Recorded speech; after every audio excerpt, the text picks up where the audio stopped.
ସାଙ୍ଗମାନେ ଜୀବନରେ ଆପଣଙ୍କର ସବୁଠୁ ବଡ଼ ଶତ୍ରୁ ବାହାରେ କେଉଁଠାରେ ନୁହେଁ, ତାହା ଆପଣଙ୍କ ଭିତରେ ଥାଏ।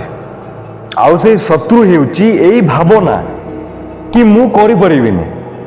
ଏଇ ଭାବନା, ଏଇ ଚିନ୍ତାଧାରା ଆପଣଙ୍କ ସ୍ୱପ୍ନକୁ ଖାଇଦିଏ, ଆପଣଙ୍କ ସାହସକୁ ଭାଙ୍ଗିଦିଏ, ଆଉ ଆପଣଙ୍କୁ ଚେଷ୍ଟା କରିବା ପୂର୍ବରୁ ହିଁ ହାର ମାନିବା ପାଇଁ ବାଧ୍ୟ କରିଦିଏ। ହେଲେ ଆଜି ମୁଁ ଆପଣଙ୍କୁ କହିବି कि किपर ये चिंताधारा बा भावना को सबुदिन पर शेष करेंगे। तबे भिडियोटी को स्किप न करी यह शेष पर्यंत देखो। So let's start the video. सांग माने प्रथम आमको जानिया पड़ो कि आम माइंड को ये चिंताधारा आसे कहीं। यही चिंताधारा दुईटी कारण आसे। फास्ट होउची फियर ऑफ फेल्युअर, हारिबार भय कारण। सेकेंड थिंग होउची कंपैरिजन विथ अदर्स, निजकू अन्य मानक सहित मूल्यांकन करने कारण। जेतेबेले आमे अन्य मानकर स्पीड, टैलेंट किंबा सक्सेस को देखू, सेतेबेले आमे अनुभव करू कि आमे पछरे पड़ी जाइछु, आमे पछरे अछु।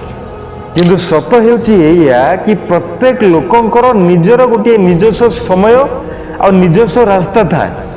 आपण को बास आपण को निजस्व रास्ता चलिबार अछि। संग माने मु करि परिबिनी, एई जो मेंटालिटी अछि एहा को चेंज करिया पई 3 स्टेप फार्मूला को आपन को फॉलो करिया पई पड़ियो।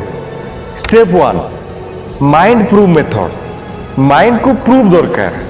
जदि आपण कहउथांती कि मु करि परिबिनी, तबे एहा को चेंज करी कहंतु कि ठीक अछि मु चेष्टा करके देखिबी। गोटे छोट काम हाथ को नियंतु, ताको कंप्लीट करंतु आ माइंड को प्रूफ दियंतु कि देखिलो मु करि पारली आ मु करि पारिबी। प्रत्येक छोट छोट प्रमाण सेई बड़ भय को भांगी दो। Step 2 rewrite the sentence. आपण को मन रे जेबे भी आसीबो कि मु करि पारिबिनी बोली, सेबे या को बदले कि कहंतु कि मु एबे करि पारुनी किंतु मु सिखि पारिबी। एई छोटिया परिवर्तन आपण को हार मानिला वाला ठारू बदले कि चेष्टा कला वाला बनै दो। आ चेष्टा कला वाला केबे भी असफल होंतनी, कारण से माने शिखंती। Step number 3 surround yourself with believers. जेमिति गछलता को सूर्य किरण आ पानीर आवश्यकता पड़ी थाए, सेमिति जने मनीष को गोटे पॉजिटिव माहौल आवश्यक पड़ी थाए।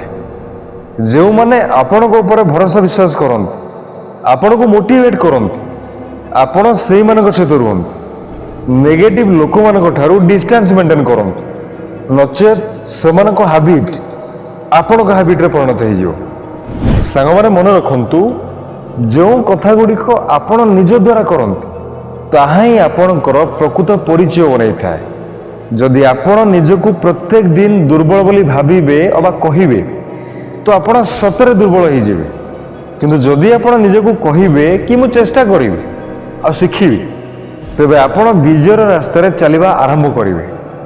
सांग माने जीवन रे एमती अनेक लोक आसीबे जो माने कि आपण को रोकिया पई चेष्टा करिवे, किंतु प्रकृत हार सेबे हिताए जेबे आपण निजे निजको रोकी दियन। तेबे आजी ठारू मु करि पारिबिनी रो एई जो शब्द निज डिक्शनरी रो बाहर करि दियंतु। कारण सत हेउची एया कि जदि आपण चेष्टा करंती तेबे आपण किछि भी करि पारिबे। You can do anything if you try, believe yourself. मु तो आपण को ऊपर भरोसा विश्वास करूची, एबे आपण को निज ऊपर विश्वास करिया पई पड़ियो। जदि वीडियोटी भल लागि थाए, जोश देई थाए, ताको लाइक करंतु, कमेंट करंतु, आम फैमिली सहित जोड़ी रहिया पई आम चैनल को सब्सक्राइब करिक ही जांतु।